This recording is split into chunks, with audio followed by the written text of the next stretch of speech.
22 দিনের নিষেধাজ্ঞা শেষে মধ্যরাত থেকে ইলিশ ধরতে সাগর নদীতে নেমেছেন জেলেরা। সবকিছু অনুকূলে থাকলে ক্ষতি পুষিয়ে নেওয়ার আশা জেলেদের। বলেন, দাম ভালো পেলে আর কোনো দুঃখ থাকবে না। অন্যদিকে ক্রেতার ক্রয় ক্ষমতার অনেকটাই বাইরে চলে গেছে ইলিশ। তবে মাছ বেশি ধরা পড়লে কিছুটা দাম কমার আভাস দিয়েছেন বিক্রেতারা। এবার নদীতে ইলিশের প্রজনন বাড়ার আশা করছেন মৎস্য কর্মকর্তারাও। মা ইলিশ রক্ষায় গত 3 অক্টোবর থেকে নদীতে মাছ ধরায় নিষেধাজ্ঞা দেয় সরকার। এ সময় স্থানীয় প্রশাসনের পক্ষ থেকে জেলেদের দেয়া হয় আর্থিক সহায়তা।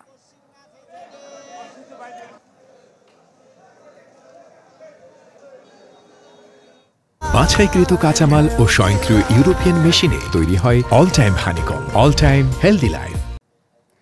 দর্শক, আরো খবর জানবো বরিশাল এবং চাঁদপুর থেকে যুক্ত হচ্ছেন আমাদের সহকর্মীরা। শুরুতেই বরিশালে চলে যাব, যুক্ত আছেন সহকর্মী কাউসার হোসেন রানা। রানা, এই যে 22 দিনের নিষেধাজ্ঞার পর আজ মধ্যরাত থেকে মাছ ধরতে শুরু করা হয়েছে, জেলেদের উচ্ছ্বাস কেমন দেখছেন এবং প্রথম দিনের প্রস্তুতি কেমন রয়েছে?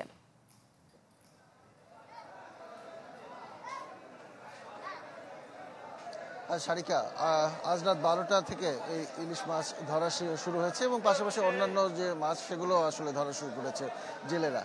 এবং তারই প্রেক্ষিতে আমি এই মুহূর্তে রয়েছি বরিশালের সব থেকে বড় মাছের মোকাম, বরিশালের পোর্ট রোডে অবস্থিত এই মোকাম। এবং এখানে আমি এসে যেটি দেখেছি যে মাছের আমদানি আসলে তেমন খুব একটা না। ইলিশ মাছের প্রতি মানুষের সব থেকে ঝোঁক বেশি। সেই ইলিশের যে সমারোহ দেখেছি, এখানে মানুষ বেশি মাছ কম, এমন একটি অবস্থা। যা দেখছি যে পাঁচটা ইলিশে 1 কেজি হয়, এরকম সাইজের ইলিশ মাছ বিক্রি হচ্ছে 20,000 টাকা থেকে 22,000 টাকা মন। অর্থাৎ খুচরা যদি বলা হয় তাহলে 500 টাকার উপরে কেজি পড়ে। আবার যেগুলো তার থেকে একটু বড় দেখা যাচ্ছে, 3টাতে 1 কেজি হয়, বা অর্থাৎ 300 গ্রাম ওজন এক একটি মাছের, সেই মাছগুলোর কেজি পড়ছে, পাইকারি বিক্রি করা হচ্ছে 26,000 টাকা মন। অর্থাৎ কেজিতে যেগুলো পড়ছে প্রায় 650 টাকার কাছাকাছি। আর এর থেকে বড় ইলিশ মাছ এখন পর্যন্ত আসলে এখানে আসেইনি। অর্থাৎ আর 150 গ্রাম ওজন বা 150 থেকে 200 বা 150 থেকে 300 গ্রাম ওজনের ইলিশ মাছ পর্যন্ত এখন পর্যন্ত উঠেছে, যেগুলোকে জাটকা বলেই অভিহিত করা হয়। এর থেকে বড় ইলিশ মাছ এখনো আসেনি। তো এতদিন যে এই যে বড় ইলিশের কথা বলা হয়েছে, মা ইলিশের কথা বলা হয়েছে, কেজি ইলিশের কথা বলা হয়েছে, সেই ইলিশের আসলে দেখাই মেলেনি। আর এই মুহূর্তে দেখা যাচ্ছে যে আপনি দেখতে পাচ্ছেন যে ট্রলারে করে বা নৌকায় করে ইলিশ মাছগুলো আসছে বিভিন্ন জায়গা থেকে। এগুলো আসলে হয়তো আরও কিছু ইলিশের সমাগম ঘটতে পারে, তবে দামের খুব একটা হেরফের ঘটবে না বলেই ব্যবসায়ীরা জানিয়েছেন। পাশাপাশি আরেকটি তথ্য আপনাকে জানিয়ে রাখি, সেটি হচ্ছে যে গতকাল রাতে বরিশাল থেকে বা এই অঞ্চল থেকে ইলিশ শিকারের জন্য সাগরে ট্রলারগুলো গিয়েছে। এই ট্রলারগুলো কিন্তু ফিরে আসতে 1 সপ্তাহের বেশি সময় লাগবে। অর্থাৎ 1 সপ্তাহ পরে যখন সাগরের ইলিশগুলো আসবে এবং নদীর ইলিশগুলো থাকবে, তখন মিলেমিশে কিন্তু এই ইলিশের দাম কিছুটা নাগালের মধ্যে আসতে শুরু করবে। এর বাইরে অন্য মাছের যদি হিসাব আপনাকে দেয়, তাহলে বলা যায় যে আজকে কিন্তু আমরা ইলিশের পাশাপাশি নদীর যে পাঙাশ মাছ, সেই পাঙাশ মাছের বেশ একটা সরবরাহ দেখেছি। তবে দাম কমেনি। দাম আগেও যেমন 800 টাকা 850 টাকা কেজি ছিল, এখনও সেরকমই কেজি আছে। তো বরিশালের মানুষের এখনও কিন্তু ভরসা সেই চাষের মাছ বা চট্টগ্রাম থেকে যে বোটের মাছগুলো আসে ট্রলিংয়ের, সেই মাছগুলোই ভরসা। নদীর ইলিশের জন্য এখনো চেয়ে আছে বরিশালের স্থানীয় যে ক্রেতা তারা। এই ছিল বরিশাল। রানা, ধন্যবাদ আপনাকে। এবার চাঁদপুর থেকে যুক্ত আছেন সহকর্মী আল ইমরান শোভন।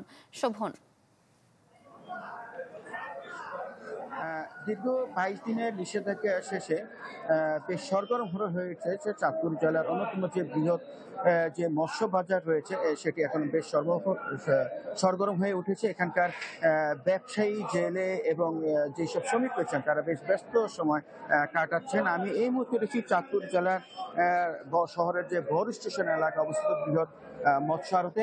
এখানে ভোর ভোরতেই দূর দূরান্ত থেকে বিভিন্ন জেলেরা তাদের নৌকায় করে মাছ নিয়ে আসা তারা শুরু করেছেন।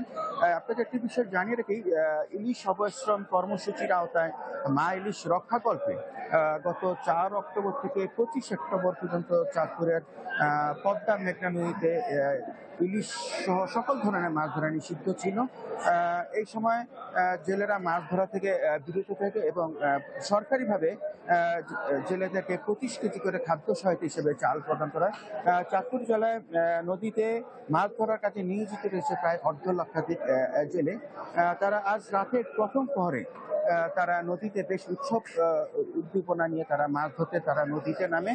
তা আমি এখানে ঘাটে এসে যেটি দেখতে পেরেছি, ভোরদি এখানে মাছ ঘাটের পাড়ে এসে বিভিন্ন নৌকা জেলেরা তারা মাছ নিয়ে আসা শুরু করেছেন। জেলেরা বলছেন হ্যাঁ, তারা মোটামুটি তারা মাছের দেখা পাচ্ছেন, তবে এই মাছ খুব বেশি একটি কাঙ্ক্ষিত পরিমাণে না। তারা বলছেন এখানে ছোট প্রকৃতির মাছ ধরা পড়ছে বেশি, এবং বড় সাইজের যে ইলিশ রয়েছে সেটির সংখ্যা তুলনামূলক কম। তবে বেলা বাড়ার সাথে সাথে বোঝা যাবে আসলে মাছের আমদানি সম্পর্কে। আমি যদি আজকের যদি একটু বাজার দরটি জানাই, সেটি হচ্ছে 1.5 থেকে 2 কেজি সাইজের যে ইলিশটি রয়েছে সেটি বিক্রি হচ্ছে 2,000 থেকে 2,500 টাকা কেজি ধরে। এছাড়া 1 কেজি সাইজের যে ইলিশটি রয়েছে সেটি 1,700 থেকে 1,800 টাকা ধরে বিক্রি হচ্ছে। তো ব্যবসায়ীরা বলছেন সরবরাহ বাড়লে ইলিশের দাম আরো হয়তো কিছুটা কমে আসবে। সব মিলিয়ে এখন ইলিশ নিয়ে জেলে এবং ব্যবসায়ীরা ব্যস্ত সময় কাটাচ্ছেন। এই ছিল চাঁদপুর থেকে ইলিশ নিয়ে সর্বশেষ খবর। শোভন, ধন্যবাদ আপনাকে। দর্শক, 22 দিনের নিষেধাজ্ঞা তুলে নেওয়ার পর আজ মধ্যরাত থেকে ইলিশ ধরা শুরু হয়েছে। আমাদের বিস্তারিত জানাচ্ছিলেন সহকর্মীরা।